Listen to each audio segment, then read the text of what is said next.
जो लोक देवता हम पढ़ रहे थे, तो उसी क्रम में आज हम वीर कल्ला जी के बारे में पढ़ेंगे। तो वीर कल्ला जी के बारे में देखिए, सामान्य जानकारी जो है देखिए पर, तो इनका जन्म जो है वो सामियाना मेड़ता सिटी नागौर में हुआ।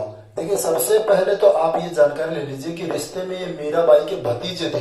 तो मीराबाई का जो जन्म हो वो भी कहा, कुड़की गांव में, मेड़ता सिटी। लेकिन आजकल वो कुड़की गांव पाली में हो गया है, ये ध्यान में रखिए आप। तो मीराबाई जो है उसके भतीजे थे कौन, ये वीर कल्ला जी। और कल्ला देखिए हवेली, हवेली क्या है, कल्ला जी के जो निवास स्थान है उसको आज भी हवेली के नाम से पुकारते हैं। तो ये भी एक अच्छा क्वेश्चन है। इसके बाद देखिए उपनाम, यानी उपनाम क्या क्या है, कि इनको किस किस नाम से पुकारा जाता है। तो देखिए शेषनाग के अवतार इनको कहा जाता है, चक्रवात युद्ध के धनी, यानी जब 1567 में और तीसरा साका था चित्तौड़गढ़ का, उस समय इन्होंने इतनी तेज गति से जो युद्ध किया कि जो दुश्मन है वो भी भौचक्के रह गए। तो चक्रवात युद्ध के धनी, यानी अगले को समझ में नहीं आना, इतनी तेज गति से, इतनी फुर्ती से अगले पर वार करना, उसको बोलते हैं चक्रवात।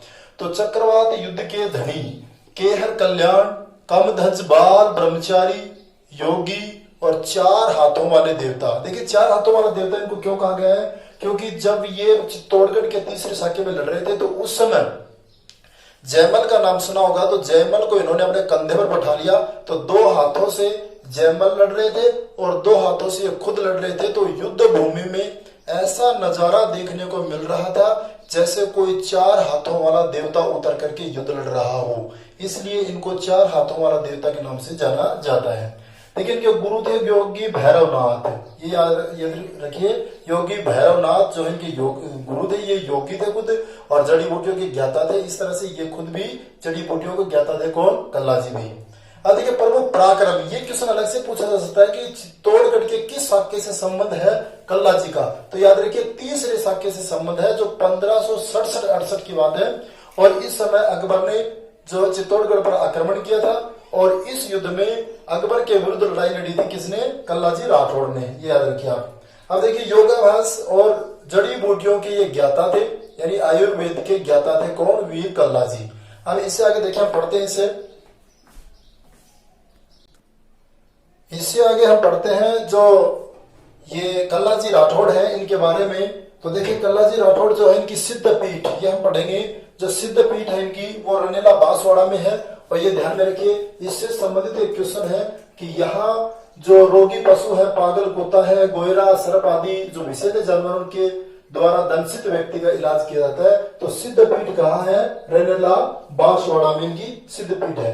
इसके बाद देखिए प्रसिद्ध तीर्थ स्थल है सामलिया गांव डूंगरपुर। ये क्वेश्चन पूछा गया कि सामलिया डूंगरपुर से संबंधित किस लोक देवता का, तो आपका उत्तर होगा वीर कल्ला जी का।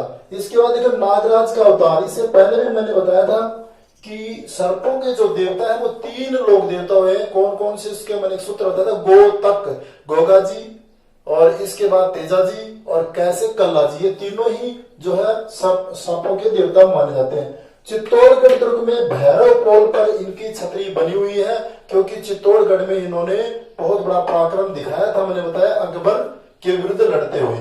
तो चित्तौड़गढ़ दुर्ग में भैरव पोल पर एक छतरी बनी हुई, किसकी, कल्ला जी राठौड़ की। इसके बाद देखो रनेला बांसवाड़ा में ये बताया मैंने, भूत पैसाच, रोगी पशु, पागल कुत्ता, गोयरा आदि सर्प आदि विषैले जंतुओं से जो ग्रसित व्यक्ति उनका इलाज किया जाता है। तो ये बातें हमने पढ़ी। एक आता जैतमलोत राठौड़, कुछ जगह कल्ला जी को जैतमलोत राठौड़ के रूप में भी पूछते हैं। तो जैतमलोत राठौड़ का संबंध भी किससे हुआ, कल्ला जी से, यानी वो इस रूप में पूजा करते हैं। तो इस तरह दोस्तों हमने पढ़ा कि कल्ला जी जो है वो मीराबाई के भतीजे हैं, उनका निवास स्थान पढ़ा, ये आप अच्छे से याद रखिए। और ये योगी भी थे, जड़ी बूटियों के इनके ज्ञाता थे और सांपों के देवता थे। तो इस तरह से आप अगला हम वीडियो पढ़ेंगे जो है,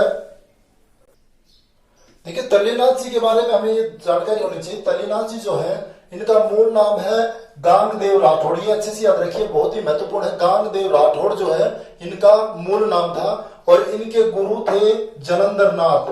जालंधर नाथ ने ही इनका नाम जो तलीनाथ किया था। तो जालंधर नाथ गंगदेव राठौड़ से इन्होंने नाम क्या कर दिया, तलीनाथ।